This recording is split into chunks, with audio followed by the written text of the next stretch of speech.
Oh boy.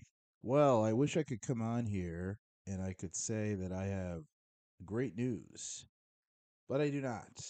Um, as you can see in the background here, Venezuela was under attack today. Um, the United States went ahead and bombed their capital, Caracas, and has they have taken President Maduro and his wife captive. This is according to the President of the United States. As you can see on X here, we have a couple. We have Ursula von der Leyen. You know, she's all over Russia when they sneeze, but her response here is following very closely the situation in Venezuela. We stand by the people of Venezuela and support a peaceful and democratic transition. Any solution must respect international law and the UN Charter. Oh, wow. Those strong words. Oh wow.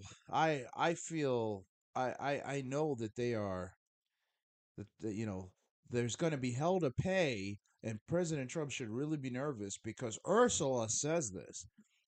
The president non-elected Ursula, who does nothing but warmonger and tell other countries inside the EU to open their borders, is now going to tell the US what to do in their sphere where they completely, they have no authority. I mean, they have no backbone. And the reality is that the EU and NATO, which are basically one thing at this point, they have absolutely no say. The US decides everything.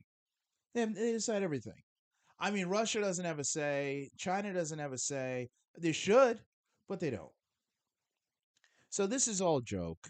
President Trump literally does whatever the hell he wants, just like every other president of the United States. He's not a peace president. He's proven that. I mean, that's over. I don't want to hear about the 10 wars that he solved, because this is not this is not a little deal. Okay, this is not even bombing the facilities in Iran was a big deal. Shooting boats that are traveling in the Caribbean, claiming that they're drug boats and you're just taking them out. I mean, even that, that wasn't a little deal either. But this is a whole different level now. You've crossed the line. You've crossed the threshold. Um, you know, when you're bombing the capital of another country that has not engaged you in any direct war because you say drug cartels are sending drugs. So you're saying Maduro works with them, but you're not attacking the drug cartels. You just pardoned a drug dealer. Literally. That happened what? 2 weeks ago? 3 weeks ago? Pardoned a convicted drug dealer, and now he is bombing the capital of another country. And as you can see, I'm just combing through the footage here. You can see the smokestack there in the background, the bombs dropping. And now they go in and this is shock and awe, right? You create a lot of thunder and lightning. And then in the middle of that, you go in and you swoop, right? And that's what they did. And they went in, they took Maduro. I mean, I would like to say this is new, but it's not. I mean, Iraq, Libya, Chile, Guatemala. I mean, it just it's just on and on. Vietnam, South Korea, or Korea, because I wasn't, they whatever. I mean, it's just Ukraine. I mean, sometimes it's a color revolution. Sometimes it's boots on the ground. Sometimes it's bombing. Sometimes it doesn't matter. It's all illegal intervention. See, Trump, Maduro and his wife have been captured and flown out of the country. I mean, can you imagine that? Imagine, like, you're talking about the leader of another country, okay? You're talking about a sovereign country that you literally just marched into and took their president and exclaim that he's not the real president. That is absolutely nonsense. Venezuela's election process is better than ours. They use photo ID. They have verification via paper ballot and electronic ballot. They also have fingerprinting at the end of their ballot submission. And they have people's group council counters who come in with the people who are working for the election, and they sit there and count with them. I mean, this is 10 times more secure than our election. So you can say, "Oh, well, Maduro didn't." No, no, no, no, no. I don't know what happened in Brazil, but I can tell you what happened in Venezuela. He did win the election. You don't like it, that's fine. But Venezuela's elections are more legitimate than ours. Our elections are a joke. Theirs are not. They don't have ballots on the side of the road in their elections. Okay? They don't have dead people voting in their elections. I mean, when you're bombing another country, you don't know what you're doing. You might, I mean, think of it this way. You bomb something, you blow up a pharmacy, you blow up a container, maybe there was medication in there some child needs. Maybe somebody was walking their dog, you know? I mean, you don't know what's happening where you can say, "Well, we have precision targeting." Precision targeting, we could bomb specific targets or whatever. Yeah, okay.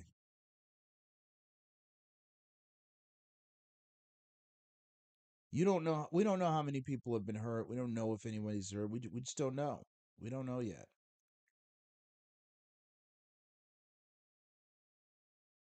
Now there are people, I guess, protesting. As you can see, there's some people who are protesting or who are out celebrating, and then there are people who are just protesting the action. But the main reason I wanted to stream, I mean, you guys can get footage of this from anywhere, and you're gonna hear a lot of people talk. But I just wanted to point out a couple things here. You know what this is. What this is it's a confusing moment for a lot of people in the U.S. It is. But I'm going to clarify it for everybody as best as I can, okay? As best I can. So, what just happened here is example, 3000 of the US and the West and the capitalist fascist regimes, because now I can use that word because this is what this is.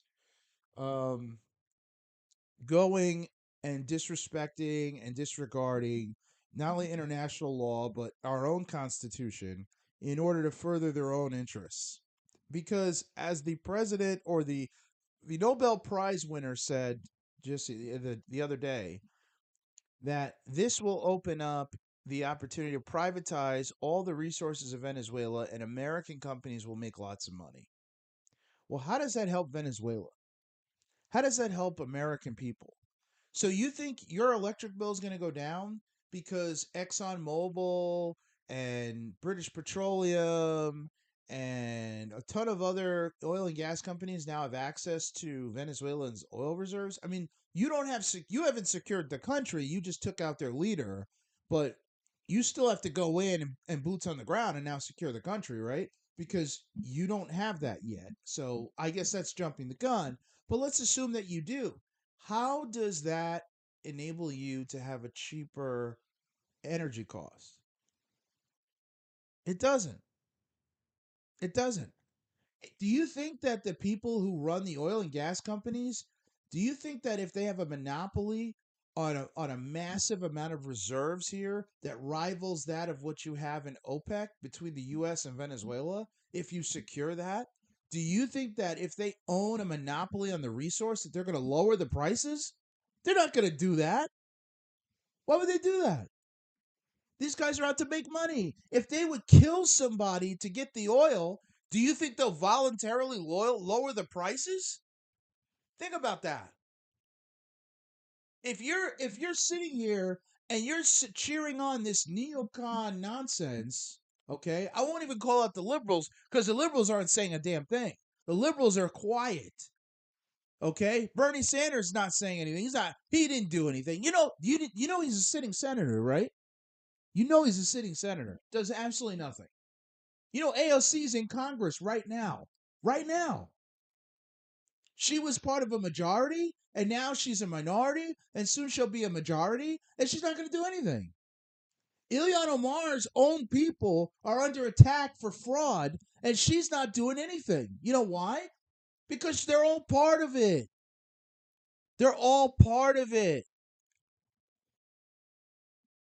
So the neocons and the liberals, the phonies, including Chuck Schumer, who's like, well, I wouldn't draw up articles of impeachment. And Akeem Jeffries, nah, there's no impeachment for the boats and Venezuela. Why not? Why not? You love to impeach. Why don't you want to do it on this? Oh, that's right. Because this is one of those things you like. That's why. You like this. You love this. And it's even better when Trump does it because then you don't take the hit, right? Well, you're taking the hit, folks. You're taking the hit. You're all taking it. So if you're sitting there in Iowa or in New Jersey or New York or Texas or whatever, and you think, okay, you think you just accomplished something because you're going to get a hold of that oil. Let me explain something to you. If the people who would kill to get a hold of the oil in Venezuela, if they would kill to get a hold of the oil in Venezuela, do you think they're going to lower their prices when they have a monopoly? Absolutely not. Absolutely not. Do you think that this action is in a vacuum? No, it is not. Just like the Somalian thing, which I talked about already. The Somalia situation in the United States with all this fraud, it's not a vacuum. They're here because of the actions of the US and Israel over in Somalia land. You could just ask the Houthis, they'll tell you. Now, you think that what's going on in Venezuela is in isolation? No, this is in preparation for round two with Iran. This is all part of the same. Everything's connected, folks. Everything's connected. Everything's connected. Everything is connected. So you have these idiots in the United States who are cheering what's going on, who are cheering us attacking Venezuela. Okay? Because what? Oh, now we're going to get a leader who's not a socialist in there. And now we're going to get somebody in there who's going to who won't nationalize the assets, and we can we could use our private businesses can go in and get contracts and all this stuff. Well, I've seen this story before. It may work for the empire, but it doesn't work for the homeland, right? As Mike Benz would say. So that's just one part of it. Here's another part of it, right? Now you just validated why China, Iran, North Korea, and every other country, Cuba, you name it, right? Even Russia, you just validated why they're so paranoid about working with the West and the United States. You just validated it. The UN, NATO, there was no vote, there was no congressional meeting, there was no discussion. It was at the whim of the president and the fucking idiots around him, all the fucking idiots around him, okay? It was the whim of these people that decided to bomb another country. Again. That is not international law. That is not discussion. That is just fascism, terrorism, capitalism. Okay? Imperialism. You name it. It's actually all of those things. The whim of a couple of fucking people to go in and bomb another country again. And you know what you've done? You validated why North Korea is like this. You think North Korea is closing off its people and capturing its own people. Well, what I've come to understand is they're not doing that. They are just afraid of us. They don't want anybody leaving and coming back with our disease, with the West. They can't afford for their people to be on the internet communicating with the fucking heathens that run the West, with the pedophile, satanic sickos who run fucking Epstein Island, who run the music industry, who run Hollywood, the government, the banks, you name it. They can't afford for their people to be exposed to this disease. The same thing that the Russian president calls out all the time. And he's right. That's why the Chinese have the Great Firewall. It's to protect themselves from us. You live in Satan's land. You live in the land of the shit. You live in it. You and I. We live in a country. We are the Nazis. We are the embodiment of everything that you were ever taught about them. Oh, you don't believe me? Do I have to get into how many Nazis are integrated into our system? It's not that we brought them here. They were already here. Nuremberg laws, Jim Crow. Eugenics, eugenics from America. You ever heard of Planned Parenthood? We had fucking slavery. We had prison cells. So they built concentration camp. It's a jail, bro. It's a jail. It's not a concentration, it's a jail. And we have the best penal system in the world because we just take people and drag them right in. And you say, "Well, we don't gas people." We don't. We don't. Now, do we have mass incarceration camps right now? Well, we had them in World War II, but do we have them right now? Well, we have jails. We have Guantanamo Bay. And mainly we do this stuff in other countries. But don't worry, you'll get the full taste of it here soon. So China isn't hurting their own people. They're protecting themselves from us. All these countries are. This is what we do. This is no different than if your best friend, right? Your best friend doesn't like somebody. And you don't even know who that person is. And you're at the bar, right? And they see this person. And everybody's having a good time, right? You're hanging out, maybe you're talking to a couple of girls and everybody's having fun and your friend goes up and just starts beating the hell out of this random person that you don't know, right? And now you have to get involved in the fight, right? Because you can't have your friend get hurt. But then afterwards, you're pissed at your friend because you're like, why did you do that? That's what America is for us. That's why the people are so confused. You want to root for your president. You want to root for your government. You want to root for your country. America as a country, the American people are not bad people. I mean, we have this great landmass. We have a bunch of hardworking people. We had a great culture. We threw it. We pissed it away. We pissed it away because of Hollywood and the music industry and the government, the CIA, and everybody else who influences our culture. We threw it in the garbage. But we had a great culture here, a culture of hard work, a culture of people that want to succeed. And yeah, capitalism has its flaws. Of course it does. But the people are not the problem. It's not the people. It's not the land. The land is blessed. The land is blessed. It's our government. It's the people that run this place. It's the businesses that rule over the government. It's the system. The system that enables the people to rule over the government. People go into the White House, they go into the halls of Congress, and they pay these people to do stupid things. And that gets me to my next point. Now you just set up the precedent. If you didn't already have it, you just did it again. You set the precedent for a future United States that is weakened. Weakened by a birth rate that's low. Weakened by people not getting married so they don't buy into the system. Weakened by people not having kids. Weakened by people not having a house. Weakened by people who hate their own country for various reasons, including the people that run the country teaching people to hate the country. Now what happens is these people don't buy into the system. So now the U.S. is weak. Guess what happens? Somebody does to us what we've done to them. So what was the accusation for Saddam Hussein? He has weapons of mass destruction. Well, he didn't have it. The U.S. has weapons of mass destruction. Someone will say, oh, well, Maduro, he was sending drugs to the U.S. The U.S. Took drugs out of Afghanistan, took opium, sold it all over. So did the British. What else you got?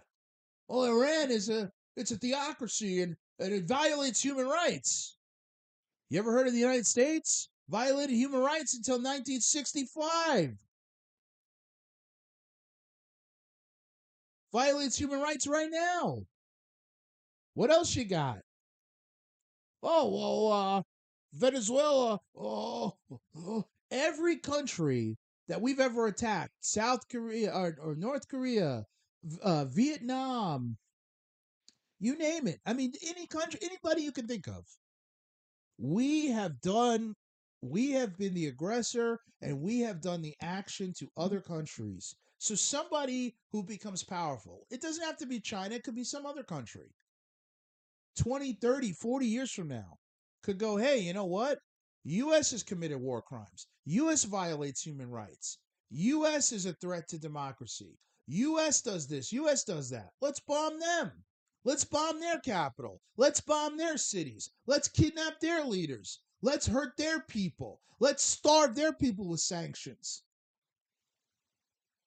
Let's do to the United States what it's done to its own people, what it did to the people who lived here before the Europeans got here. Let's do to them what they did to the people they dragged over here. And let's do to them what they've done to every other fucking country that they've ever interacted with. And don't worry, I won't leave Europe out because they got it coming too. I know they have self inflicted wounds right now, but trust me, people don't forget what happened with Belgium and Africa. People don't forget what the British did to the whole planet. People don't forget about any of that. And the Europeans' excuse is always, well, Germany. Yeah, Germany. Germany is the least of everybody's problems. Why?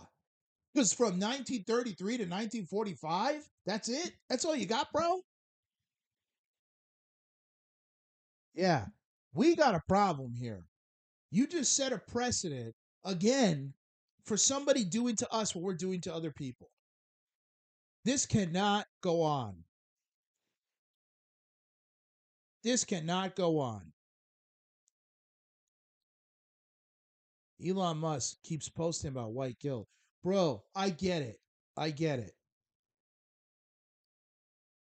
But you notice he's laying off the president right now. He's laying off Epstein Island. He completely backed off of that stuff.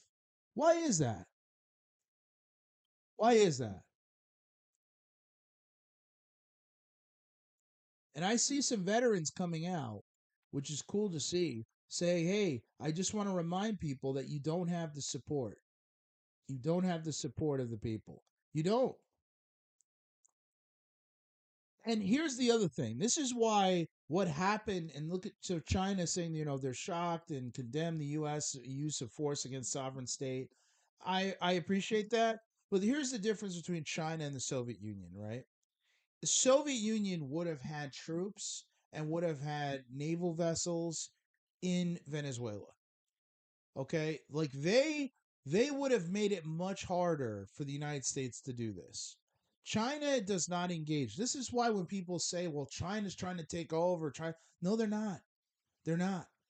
China is not the Soviet Union. They have a very different foreign policy. China may be present all over the world through trade, and China may have diplomats everywhere. And China may have the ability to move a navy all over the place. They certainly could build. I mean, they will have the world's best and largest navy very soon because they have a shipbuilding capacity something like 4,000 times what the United States has. But their philosophy is not. They have the Great Wall philosophy. They want to protect themselves. They are not interested in running other countries. The Soviet Union, not that the Soviet Union was imperialist, but the Soviet Union, if they shook hands with another country, they would be there physically. Okay? They would be interested in having a presence there that the Chinese are not. That's why getting rid of them was so important to the West. It really opened the door for the neocons and the fake liberals in the United States government to be able to do whatever they want. But I just have to say this again. this concept, I mean, look at this. The U.S. Southern Command Chief General Laura Richardson just said the truth out loud. The U.S. focus in Latin America isn't democracy. It's controlling oil, lithium, gold, and rare earth. Venezuela had the largest oil reserves and key strategic resources and is the main target. Great, we know that.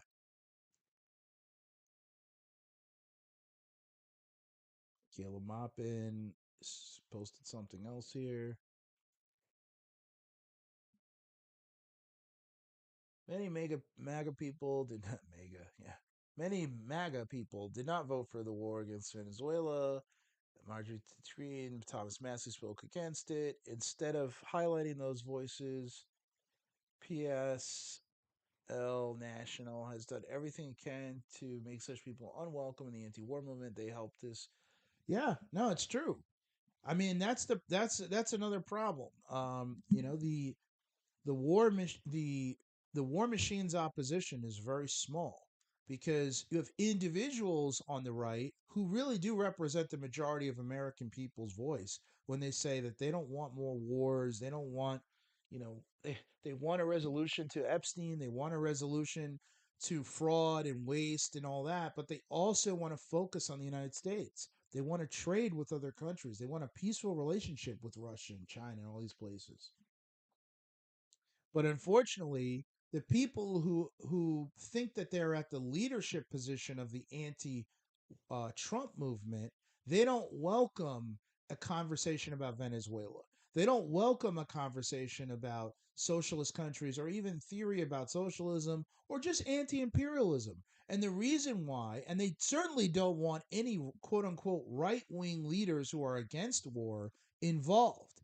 And the reason why they take that stance is because they are not truly against war. They're fine with it. They are there to soak up all of the anti imperialist energy and put it into a box that has no power.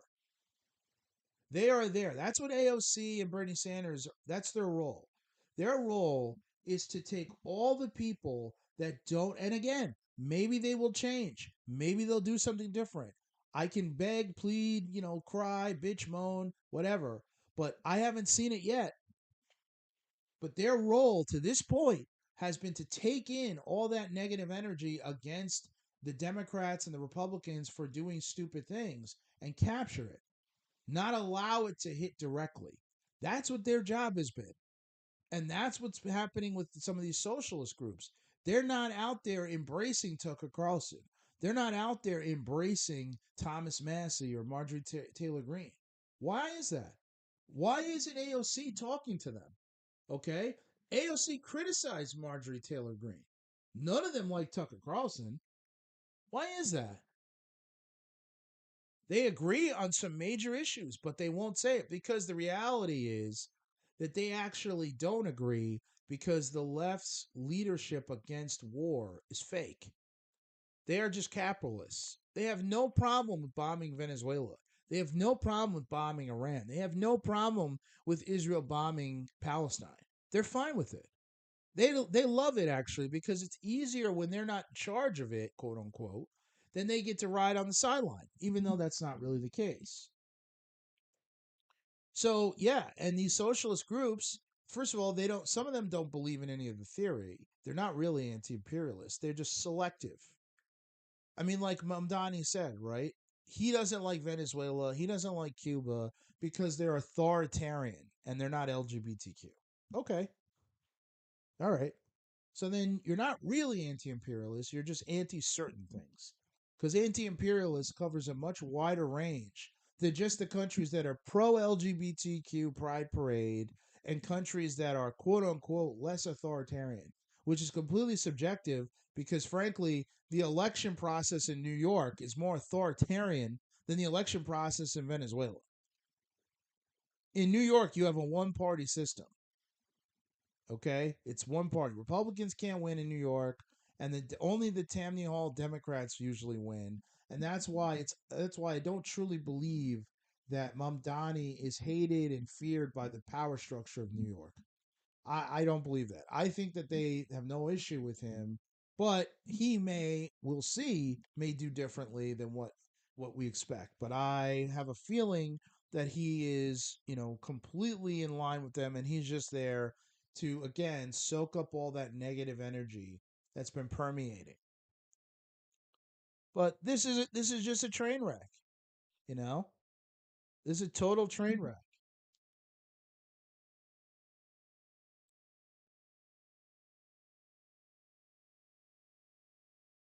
This is one of the worst things, because you are asking for retaliation. You are asking for retaliation. You're asking for people from another country because look, either Venezuela itself will strike back or some of the militia groups will strike back. Okay? Some of the militia groups will strike back.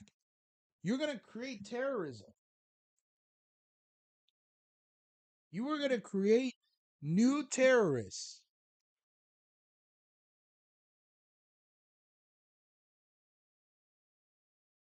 You are going to create people that are going to use whatever they have, whatever weapons, whatever strategies they have to strike back.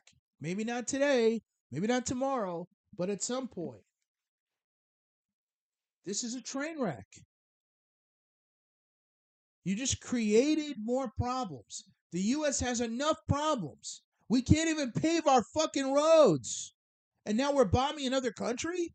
What do you think's going to happen? How are you going to manage that? You think if you stick that lady in, the Nobel Peace Prize winner, the military there is not going to take her out? You're going to have to secure her. You're going to have to secure that country. This is why Iraq didn't work. This is why Vietnam never worked. This is why Korea was a train wreck. It's a lot easier to do the initial bombing than it is to actually hold and concentrate power.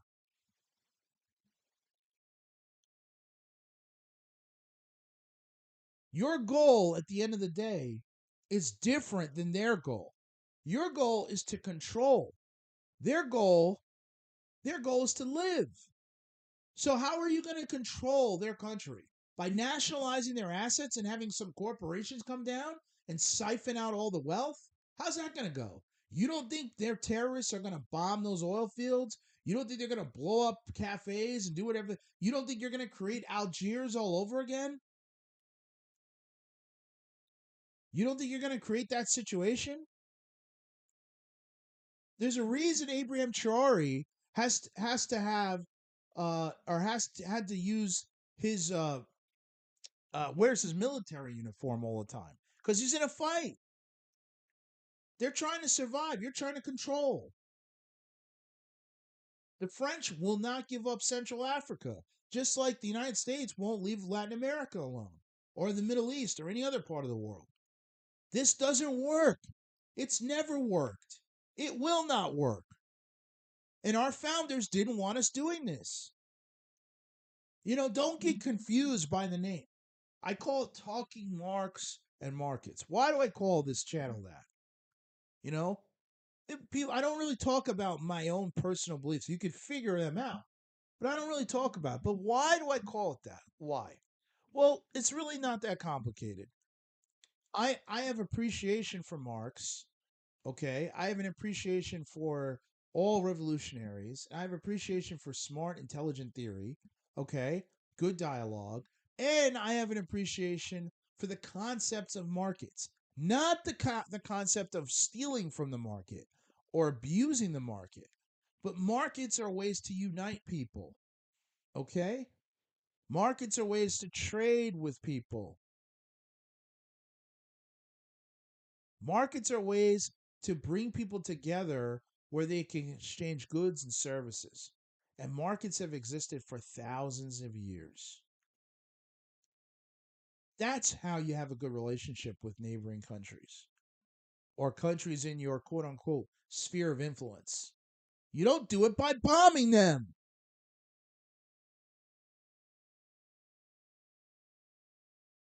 There are going to be a lot of stupid people who are going to come up with excuses. There are going to be a lot of stupid people. A lot of people are going to root for this and they're going to say, well, Venezuela's a drug dealer, blah blah blah blah. Most of the drugs from Latin America are not coming from Venezuela. Most of the drugs are coming from countries that the U.S. has relationships with. That's the reality. Probably because the CIA is the biggest drug dealer in the world. Venezuela is not the biggest drug dealer. Now they're indicting him in the Southern District of New York. Now I don't know how the Southern District of New York has the ability to indict a president of another country. But is he going to get a jury trial? Because New York City has a lot of Hispanics.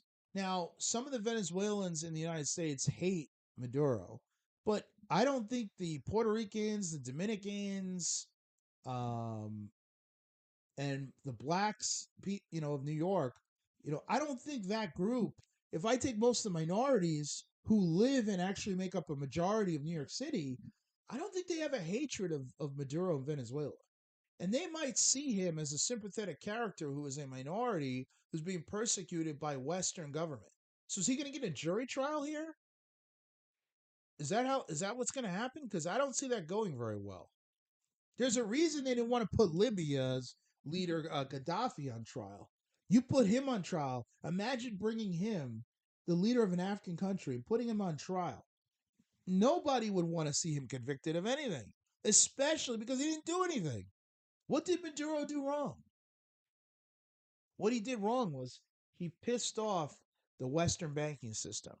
He pissed off the big corporations that have all the money and all the control over our government.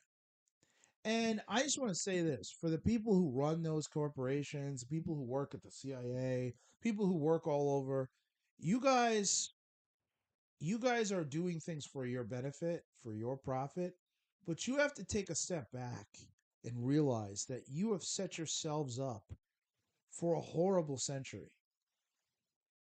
You're already in a winning position. If you're the CIA or you're a major bank or the Fed or a big corporation, a CEO of a huge oil company, you're already winning. You could go to your house, sit in your hot tub. You could go watch a football game. You go to the mall. You could go out and buy yourself a new sports car. You could go hang out with your beautiful wife and your wonderful kids. Like you could go enjoy your life. You're wasting all your energy. I don't know what it is about this country, about the West. It's that evangelical, that negative energy that pervades throughout the entire West, where people feel the need to go out and attack other people, especially other cultures. You're already winning. If you're Larry Fink, if you're I don't know who the head of the CIA is. I don't know who they are, but whoever, you're already winning. You should just take a knee. Enjoy it. Go sit in your hot tub. Go to your luxury hotel. Go get in your Ferrari. Go on vacation in Switzerland and Hawaii and whatever. Just enjoy your life. Why are you wasting all this energy attacking other people? That's the problem. Be selfish. Don't look to accumulate more. Don't look to scratch this stupid itch you have to attack. Just take a step back. Just appreciate what you have. Enjoy your life. That's what's most important. You're already winning. Why do you need to do stupid things? Why do you need to attack more? You're putting it all at risk. Be selfish. Think to yourself, you know what? We already have a lot of oil.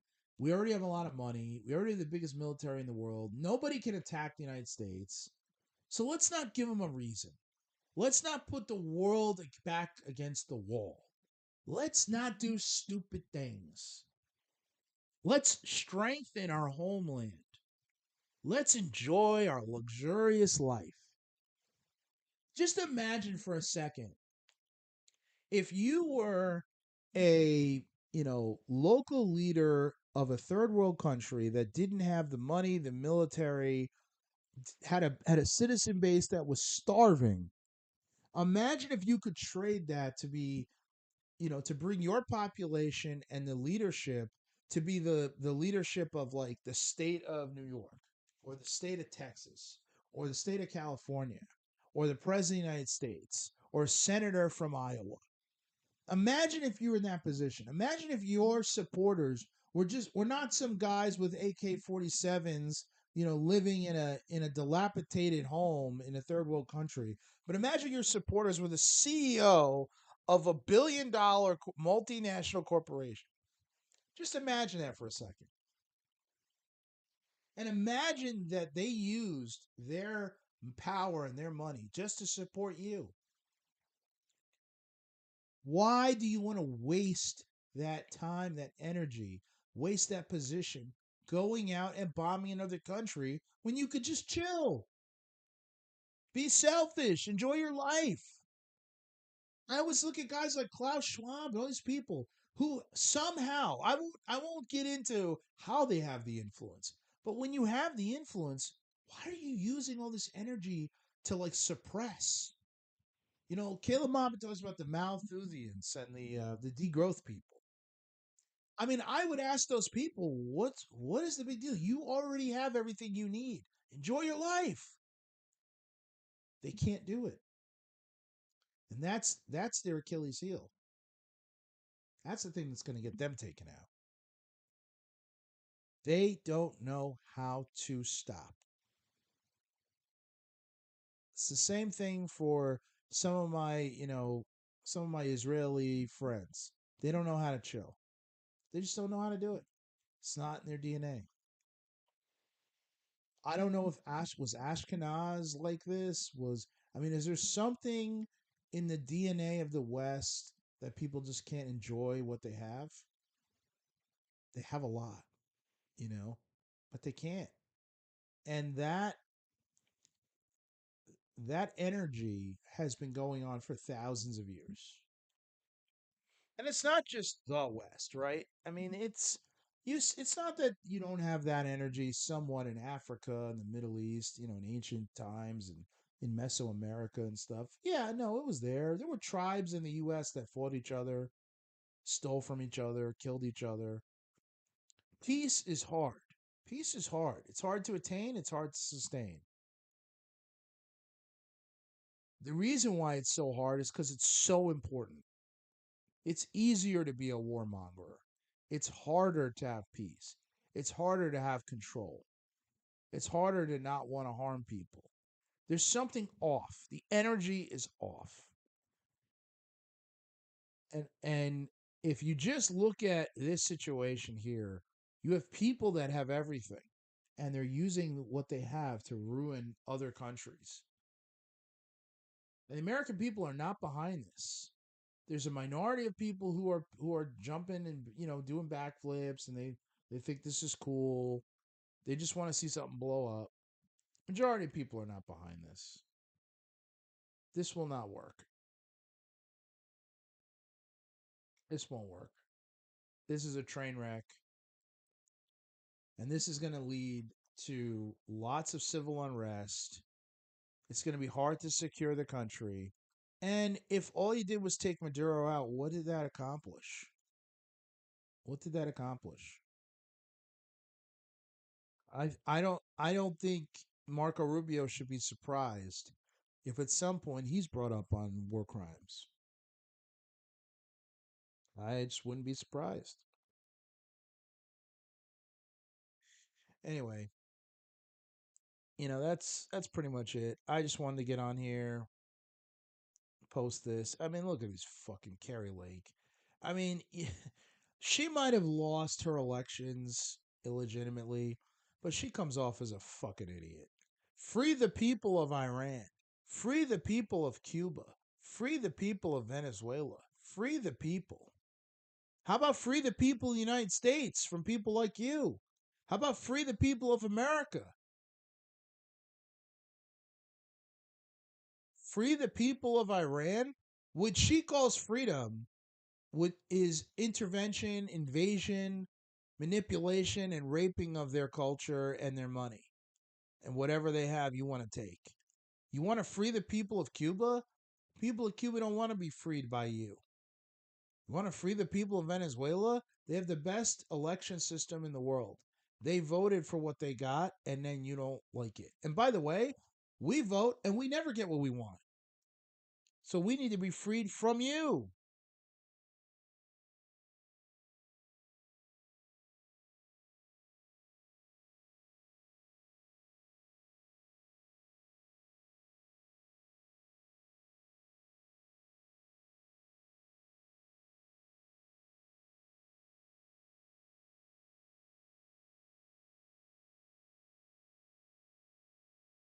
Yeah, that's a good point, Alex Stein. If this is about drugs, then why did we let the CIA traffic cocaine in Mena, Arkansas, and why did we use American troops to protect the poppy fields in Afghanistan? That's a good question. That's a good question.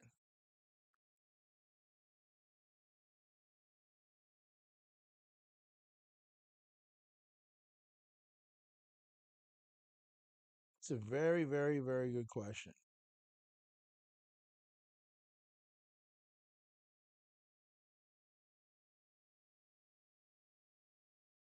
Yeah. Since its founding 250 years ago, there have been fewer than 20 years when the U.S. wasn't at war.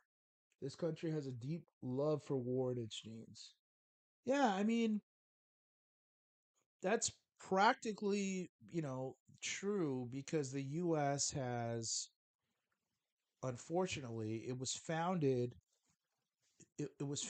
by cultures that had already engaged in the more modern, like Western hegemonic, war culture.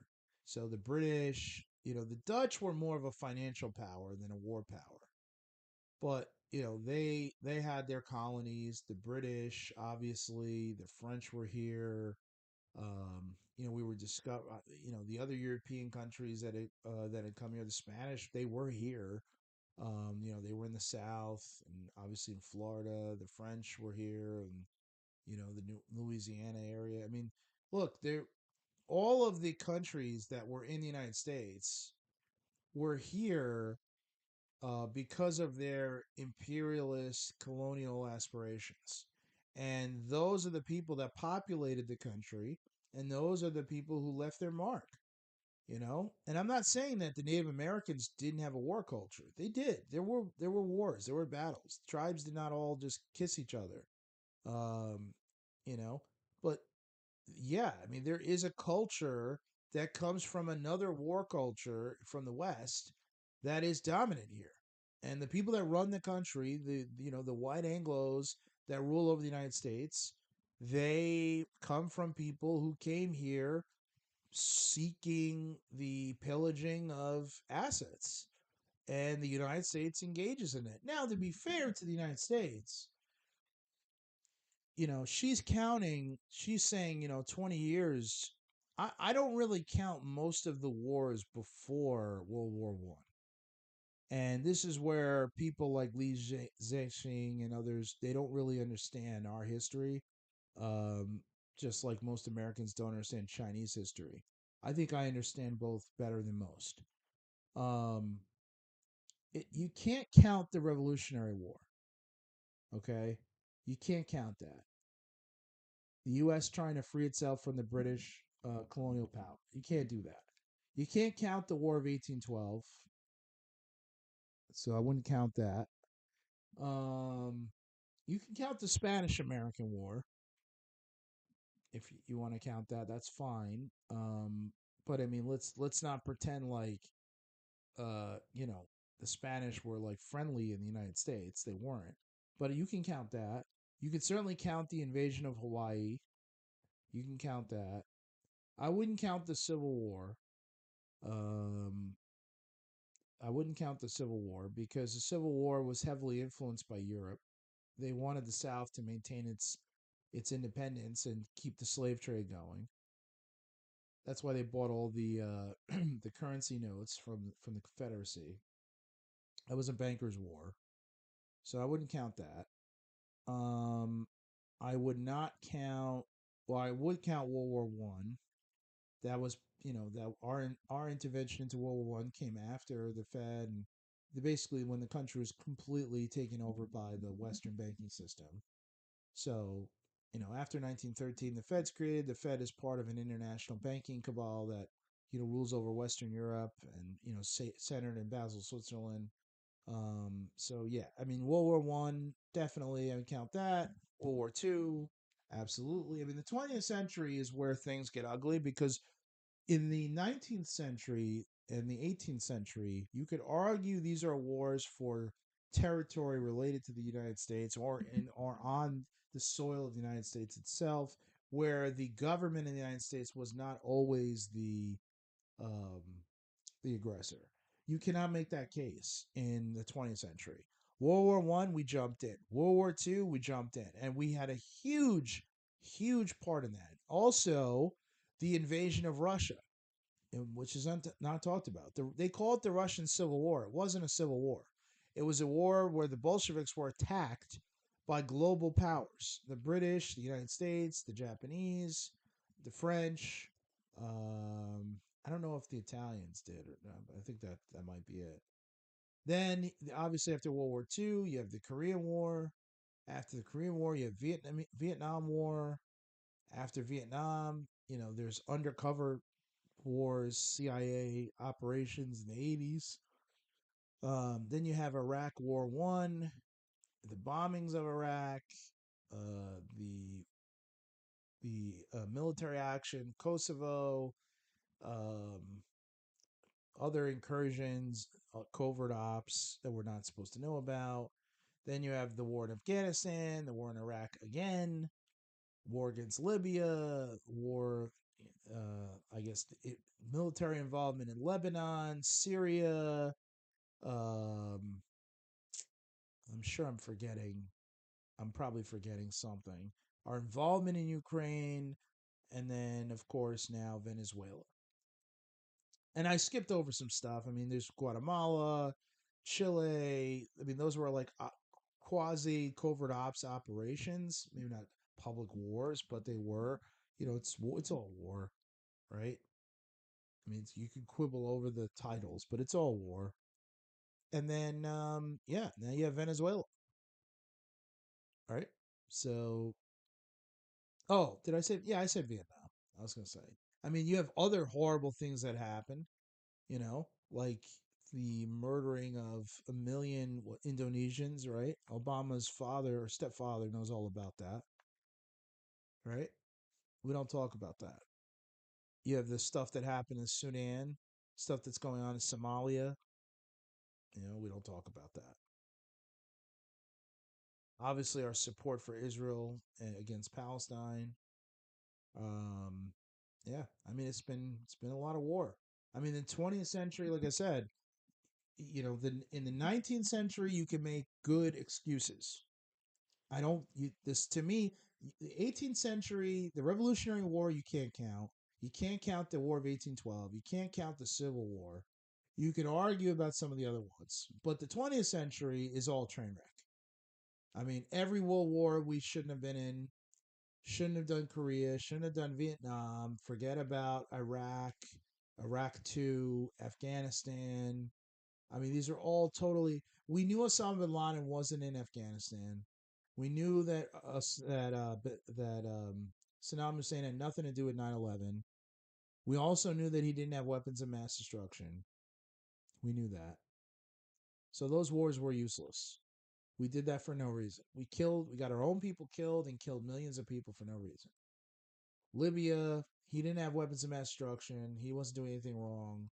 He had gold reserves to set up an African currency and unite Africa against imperialist nations, and that's why they took him out. Any other questions? I mean, really, that's the sad part. I mean, this is our history. So she's not wrong. I would just say that I would separate the first 100 years from the last 100 years. Like the last 125 years, I separate, pretty strongly from the first 125 years. But it doesn't matter. There's no credibility, especially if you're talking about somebody from China There's no credibility for the U.S. on this conversation. People bring up there were a couple of incursions, by Chinese military, like going into Vietnam, etc. I mean, look, that had more to do with the Sino-Russo split than anything else. Not making an excuse, but it was already war torn. It was already a war going on, so it's not quite the same as what the U.S. is doing right now. Um, and there was a fear also there was a fear of what the alliance with the Soviets, with the Vietnamese was going to do. And then also, which isn't a small part of it, it is a factor, was that at that point, China had tried to align itself with U.S. foreign policy because they were trying to create a friendlier relationship with the United States. And it's sad, but the only way to be friendly with the United States is to kind of get along and go along. And it was a long term strategy. So they had already been abandoned. The Vietnamese had basically chosen the Soviets over the Chinese at that point. And the Chinese were basically like, all right, well, we're aligning anyway. We're aligning anyway with the Americans to try to have a better relationship. So there's always context.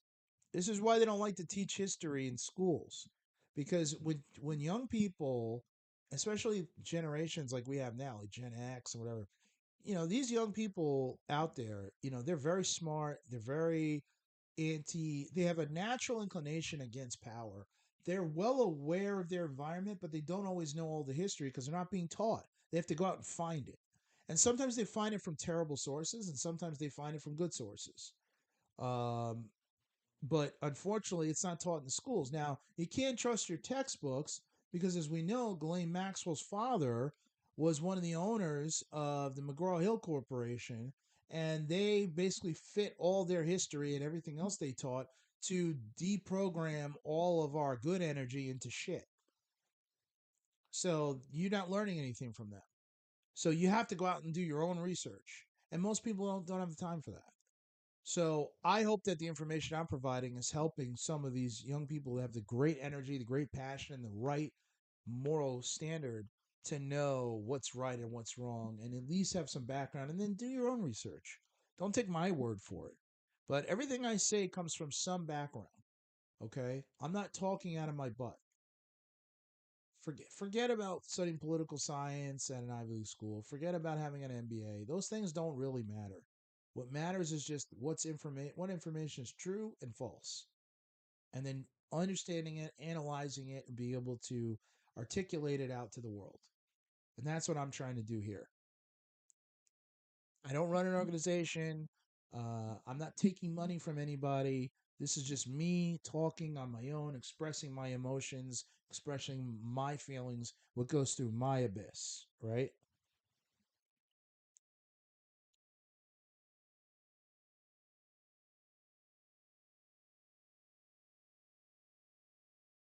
Yeah, I mean this is not popular.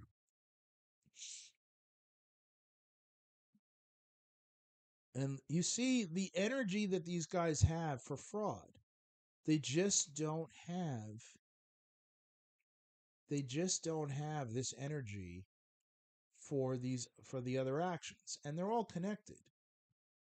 Social Security, Medicare, Medicaid, what is there fraud in these systems? Yeah. Social Security takes your tax dollars and then they spend it. You don't even really need Medicaid and Medicare because you could combine them into health care. But to lower the cost of medication, to lower the cost of the operation of healthcare, you need to control your currency because everything is costing more and more. And the job of these institutions is to just subsidize the cost. But why is the cost going up? Well, it's because of their actions. They make everything more expensive, so then they have to subsidize it. It's not necessary. You could get the cost down. You have money to bomb Venezuela, then you have money. Like Tupac said, right? You have money for war, but you can't feed the poor. Well, you have money for Social Security, Medicare, Medicaid, and well, you have plenty of money for this stuff. You could give everybody $100,000 right now. You have the money.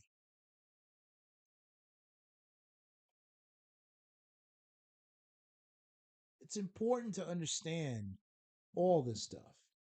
It's important to understand, you know, to understand the consequences of everything in order to have some control. You have to understand your history and know what makes these things, occur.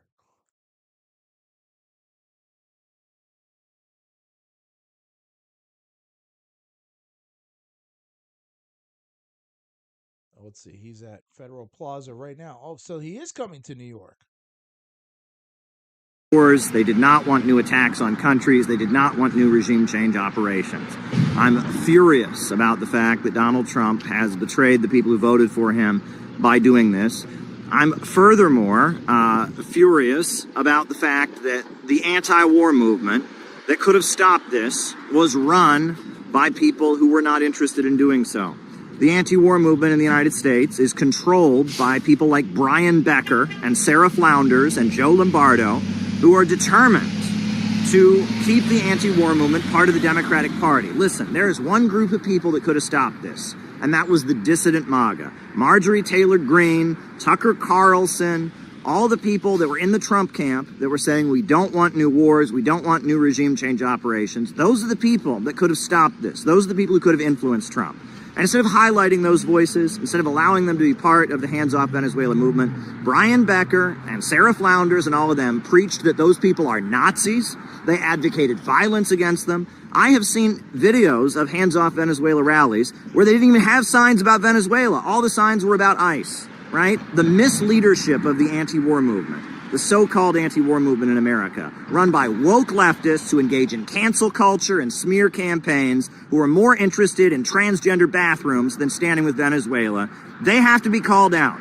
They are responsible. If they had really tried to stop this war, instead of having a transgender bathrooms rally and actually had a hands-off Venezuela rally, we could be in a very different situation. And that is why the Center for Political Innovation, my organization, must exist. Because we actually want to stop these wars. We aren't interested in woke identity politics. And I am furious. I am absolutely furious right now. And if you can't understand that if there was a real movement, this wouldn't have happened, you are missing and you're way behind. Because if Brian Becker really wanted to stop this, he could have. If Sarah Flounders really wanted to stop this, she could have. But they are more interested in pandering to wokeism, more interested in Democratic Party, liberal identity politics than actually stopping the wars. And now the leader of Venezuela, somebody who has led his country in the face of all kinds of onslaught, is now arrested in U.S. custody. I am absolutely furious about this. I'm furious about this. The misleadership of the so-called anti-war movement has to be called out. Yeah, no, 100%. I mean, it's at a minimum, it's a matter of people who do not who value their little politics over the greater issues. Little politics are like transgender bathrooms and this kind of like this low level stuff, right? It's important to some people. You don't want to hurt people. We have to respect people's rights. But those are the low level politics that they use to then not stand with people who agree on the bigger issues like war. That's what makes it so ridiculous. We have people, okay? We have people who are fighting for the bigger issues. And you have people who are involved in the low level politics that refuse to work with those people. So it's not he's right for calling out the Brian Beckers and all that. And look, I try to be supportive of all revolutionary groups and all groups that are fighting for rights of people and whatever. I really do. But you all have to take it on the chin a little bit. Okay? We all have to, because if if those groups would stand with Marjorie Taylor Greene and Thomas Massey and Rand Paul and Tucker Carlson, even though they don't agree on some of the social culture stuff, if they would stand together on issues of war, on economic issues, all the big things, you would have a larger voice. But they don't do that because they're more concerned with their little politics. That's a huge problem. That's a huge problem. But the fact that we're going to bring a president of another country to New York for court? What are we doing, guys? What are we doing? This isn't a traffic violation here. Imagine you're going to court and you have a parking ticket and Maduro is on the docket. I'm I mean, this is a joke. It's a joke. Can you imagine if somebody from Russia brought Pete Hegseth to their court? Or if the Chinese took Marco Rubio to their court? We'd have a fit. We'd lose our minds. Those days are coming, folks. Those days are coming. Because what we've done is establish a precedent that will never be able to be reversed. And that is that we don't have any moral high ground. We don't respect international law. We don't have any ethics. And at the same time, we are the greatest hypocrisy in the world today. We're the leaders of the problem. And it's sad because it's really hard to have pride in your country when your country is run by people that just do the wrong thing all the time. And that's why President Putin and President Xi, to me, they're the true leaders of the world, not President Trump, not anybody else. Trump had a chance to be on their level. He had a chance, and he blew it. You got to give people a chance, and he blew it. Right? He blew it. Just like I'll give Mamdani a chance, but I think he'll blow it. But I'll give him a chance.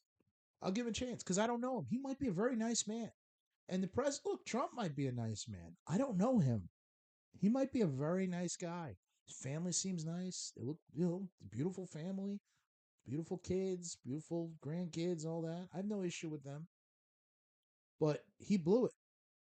He blew it because he cannot achieve his agenda, which on the outside, some of it was really good. He can't achieve the good stuff because the bad stuff will outweigh it all. And that's the frustration that I have today. We're not reindustrializing. That's not happening, folks. It's not going to happen. We're not going to get peace in the Middle East. None of that's going to happen.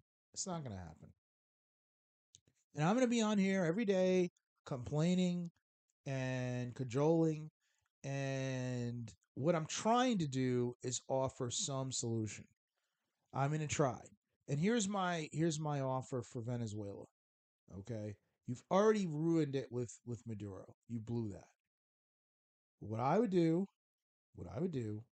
is I would have another election, and then I would have Maduro go back to Venezuela, stand trial in Venezuela, and let him have a fair trial amongst his peers. And let them decide, did he actually traffic drugs? Is he a drug dealer? Yes or no? And let them decide. Or let the international court decide. Let the UN, let them have a vote. Let's just stop where we are now before things get worse. Do not put troops on the ground in Caracas. Do not try to control Venezuela. Don't do it. Cut a deal.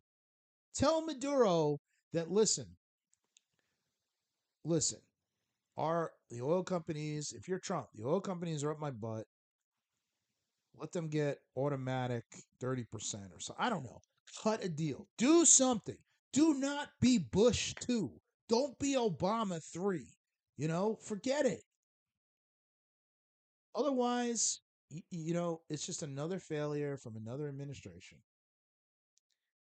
Another thing that'll be in the history books, that'll be on X, that'll be cited as a reason why we're not doing what China's doing. Oh, by the way, while we're bombing Caracas, China is taking the next steps with their fusion energy of their replica of the sun. Just wanted to point that out. That's what a first world country looks like, and that's what they're doing. All right, folks. I'll be back when I